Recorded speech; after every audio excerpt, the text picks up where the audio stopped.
Welcome to Truth by Billie Beene. Today's date, October 7, 2025. Time in Texas about 1 p.m. Thanks for hitting the like button. That helps my channel to grow. Some of the sources I'll use today: Adapt 2030, PROMETHEAN Update, HURR, BREITBART, Alex CHRISTEFEROU, Alexander MERCOURIS, Stephen Burns, Ancient Alarms. Some of the things we'll cover: Atlas, early winter, and when diplomacy ends, war begins. So let's get started. So I'm going to begin with what's going on in space. Many people believe we're seeing a interstellar object, not a comet or asteroid, Atlas, that came near Mars October 3 and is supposed to swing by Venus and Jupiter and then by the Earth, or behind the sun and then by the Earth. So space weather says, don't believe the weekend reports that Atlas is shaped like a cylinder. And from my position, I don't know of anyone who believes Atlas is shaped like a cylinder. Rather, they believe it's a circular object surrounded by a green light diffusion. Okay, so space weather says, don't believe weekend reports Atlas is shaped like a cylinder. It was a photo problem. We also have coming near the Earth a comet lemon that's not going to pose any problems for Earth, but they're saying you also may be getting smeared photos because of the 8,000 Starlink satellites in the sky. Now, I submit this. I believe that NASA Space Weather is putting this concept forth of smeared photos to take down any particular photo that might come out it wants to dispute. But we have Stephen Burns, a geophysicist, who says, yeah, Atlas has passed by Mars. The U.S. had probes and satellites in the area of Mars, as does Europe and other nations. And the U.S. had been asked to turn its probes and satellites toward Atlas to get a better picture of it. Well, that didn't work out, and the Mars Perseverance probe is the only public information that's coming out, and the photo, NASA says, is smeared. Don't believe your own lying eyes. So Stephen Burns puts out, we're not going to get a good picture of Atlas until well into December because right now the glare of the sun is interfering with good photos. So we won't see a good photo of Atlas until it goes behind the sun December. And that Europe's ESA probe may get a better picture in November. Now we're seeing this Atlas, which many believe is an interstellar object from outside our solar system coming in, and that it is under independent operation. BPEARTHWATCH puts out it has an ion engine. And for me, this correlates, as I put out in my last video, with the space cycles we see, which had verified to me by God like last year, that correlates with like on the Earth, the pole shift, and we know we've had during those events sometimes extinction level events. I do not believe we're facing an extinction level event, because of our point in history. We know that Jesus Christ came, and we, the people of God who are on earth, have the power to pray our future into existence, to pray away this atlas, to pray for the stabilization of the pole shift, and so on. So that's going on. So let's, as I've covered space agencies, including the U.S., yeah, we're not going to be getting any good pictures. I mean, that's believable because Atlas is in the glare of the sun. So now we have this green corona or light diffusion around a circular object that's being accompanied by cylinder shapes. So that's going on. We have from ancient alarms a prediction by Nostradamus that in the future we would see a green object coming toward Earth that came from outside our solar system. So yeah, that's what we're seeing. So that's going on in space. And we have this for the National Hurricane Center. So we have Africa, the U.S. way over here. We have a small tropical storm, Jerry, that's also predicted to turn east away from the U.S. Currently, it's at 45 miles per hour, pressure 1006, moving west at 24 miles per hour. So, yeah, we can praise the Lord that we've been predicted from hurricanes this year. We have from Atlas 2030, predicting an early cold winter with freezing temperatures in the U.S. by October. And the temperatures will turn cold early in our winter season. So that's going on. We have this. Talking about France, what's happening with the government there. Alex Christefero puts forth that Macron has a 15% approval rating. That's pretty low. And recently, there were elections in France, and they brought in a new Prime Minister, Le Cornu,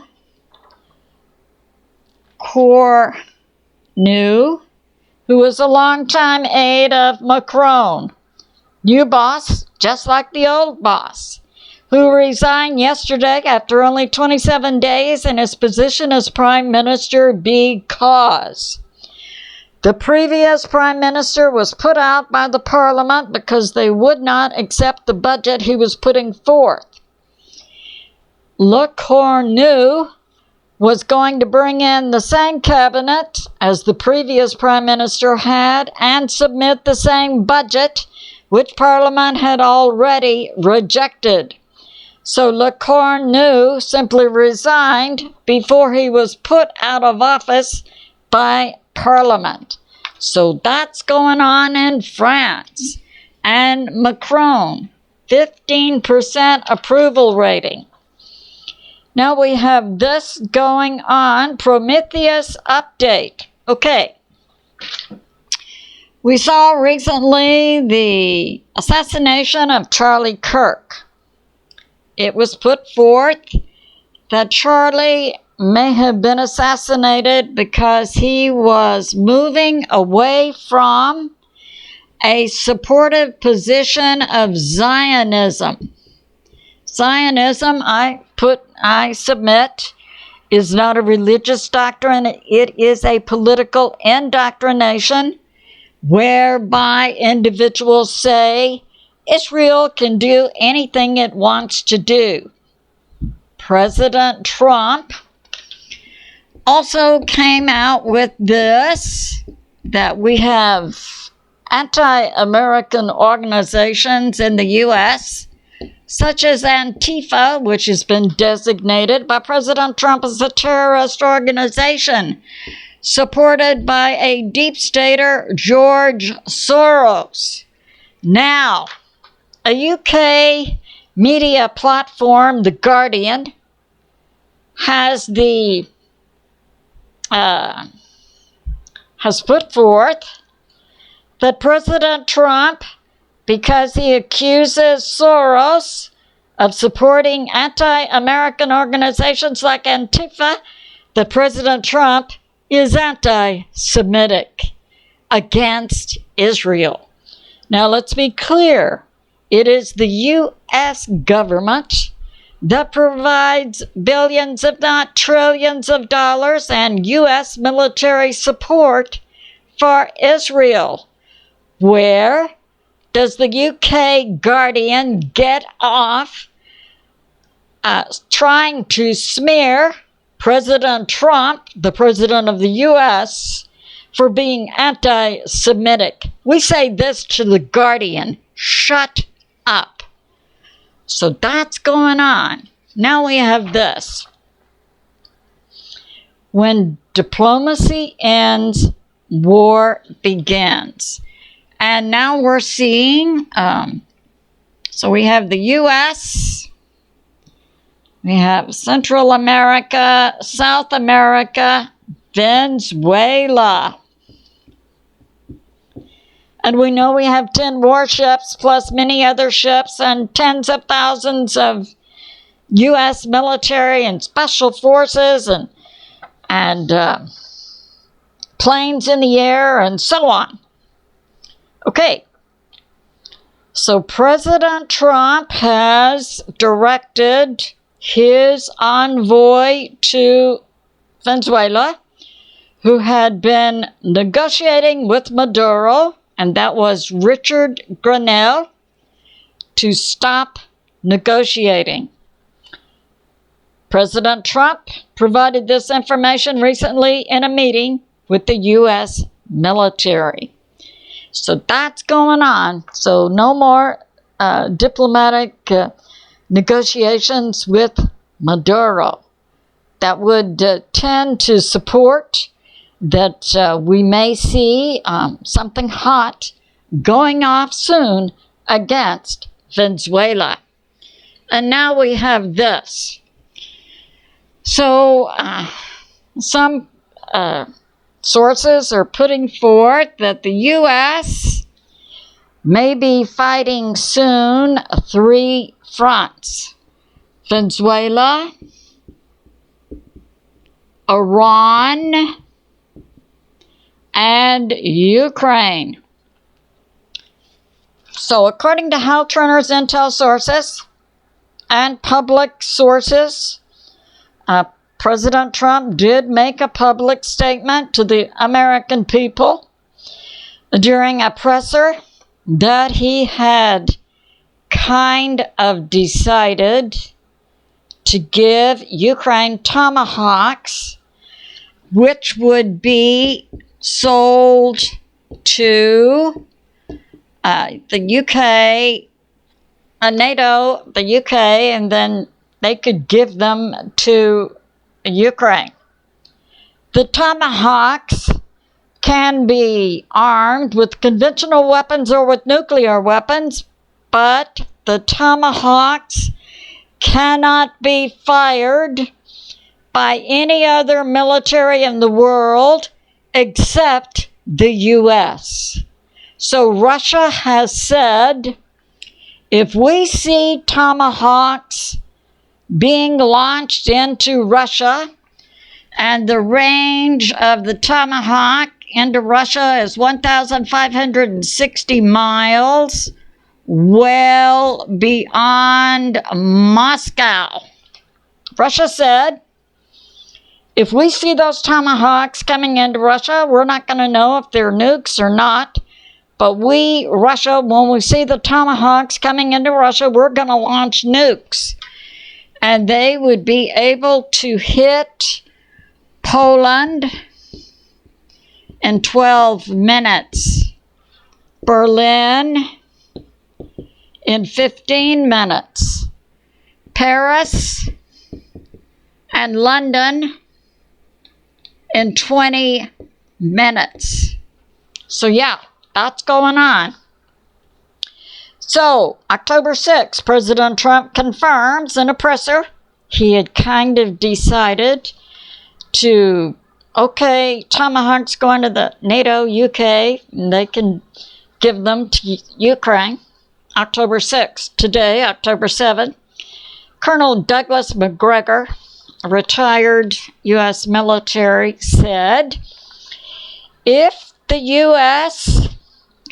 provides Tomahawks to Ukraine, that Russia would consider the U.S. as being a direct participant in the Ukraine-Russia conflict, and that if Russia sees the Tomahawks coming into Russia, that they would launch nukes in retaliation.